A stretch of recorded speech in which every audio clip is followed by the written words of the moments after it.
चलिए खबरों में बढ़ते हैं आगे और बड़ी खबर उज्जैन से, जहां चाइनीज माझे के कारण मासूम हादसे का शिकार हो गया। हाई टेंशन की चपेट में आने से एक 8 साल का नाबालिग जख्मी हो गया। हाई टेंशन तार में उलझे चाइनीज माझे को निकालने के लिए गया था मासूम। चाइनीज माझे की डोर पकड़ते ही उसको इलेक्ट्रिक शॉक लगा। इलेक्ट्रिक शॉक की चपेट में मासूम आ गया 8 साल का। गंभीर हालत में उसे अस्पताल में भर्ती कराया गया है। उज्जैन के विराट नगर कॉलोनी का यह मामला है। तो चाइनीज माझा जो लोगों की जान का दुश्मन बना हुआ है, चाइनीज माझा जब पतंग उड़ाने का वक्त आता है, मकर संक्रांति करीब है, तो लोग पतंग काफी संख्या में उड़ाते हैं। लोगों को आगाह भी किया जाता है। चाइनीज माझी पर बैन भी है, उसके बावजूद ये बाजारों में उपलब्ध है। इसी लापरवाही के चलते एक मासूम बच्चा 8 साल का चाइनीज माझे का शिकार हुआ। हाईटेंशन वायर में फंस गया था। इसी को निकालने के लिए बच्चा जब आगे गया तो उसको इलेक्ट्रिक शॉक लगा, बुरी तरीके से जख्मी हो गया। फिलहाल इलाज बच्चे का चल रहा है अस्पताल में। वहाँ हाई टेंशन लाइट है और हर साल ऐसा हादसा होता रहता है। और अभी भी मेरे बच्चे को हाई टेंशन की वजह से मेरे बच्चे को अभी करंट लगा है। मैं पतंग की डोर खींचने गया था वो, तो उसको खींच लिया। तो देखिए उज्जैन में 48 घंटे के भीतर चाइनीज माझे से 2 लोगों की जान जाते जाते बची है।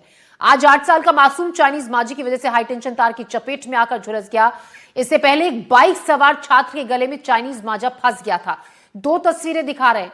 पहली तस्वीर उज्जैन में 8 साल का बच्चा जो चाइनीज माझे के चलते इलेक्ट्रिक शॉक उसको लगा क्योंकि माझा हाईटेंशन तार में उलझ गया था। और दूसरी तस्वीर उस शख्स की आप देख रहे हैं जिसकी गर्दन में चाइनीज माझा फंस गया था, जिस शख्स के और वो बुरी तरीके से जख्मी हो गया था। उसके गले में चाइनीज माझा फंस गया था जिससे छात्र बुरी तरीके से जख्मी हो गया था।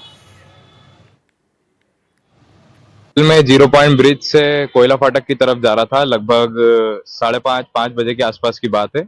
तो अचानक से मेरी गाड़ी के सामने एकदम से चाइना की डोर आई और मेरा मतलब गंभीर रूप से थोड़ा सा गला कट गया।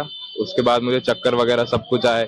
वहाँ के जो 2-3 लोग थे वो फिर मुझे पाटीदार हॉस्पिटल लेकर गए। फिर वहाँ पे मेरी ड्रेसिंग वगैरह, स्टिच वगैरह का सब कुछ काम हुआ। तो मेरी अब सबसे यही वो है कि मतलब उड़ाने वाले जो हैं, जो चाइना डोर से पतंग उड़ाते हैं, वो थोड़ा बंद कर दे। और सबसे बड़ी कार्रवाई तो बेचने वालों पे होना चाहिए, क्योंकि डोर बिचेगी नहीं तो उड़ाएगा कैसे आदमी। और देखिए इसी पर हमारे साथ हमारे सहयोगी उज्जैन से ललित जैन भी जुड़ रहे हैं। ललित, हम हर बार देखते हैं, हर साल ये देखते हैं जब पतंग उड़ाने का मौसम आता है तो इस तरीके के हादसे होते हैं। चाइनीज माझा जो कि पूरी तरीके से बाजार से बैन किया हुआ है, उसके बावजूद बहुत आसानी से बाजारों में उपलब्ध है, जिसके चलते ऐसे हादसों में कोई कमी नहीं आ रही।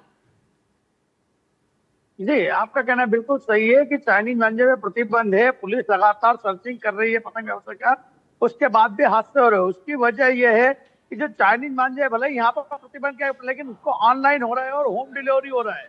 तो होम डिलीवरी और ऑनलाइन पे पुलिस अंकुश नहीं लगा पा रही है। इसी कारण है कि चाइनीज मांझे का उपयोग हो रहा है और हादसे सामने आ रहा है।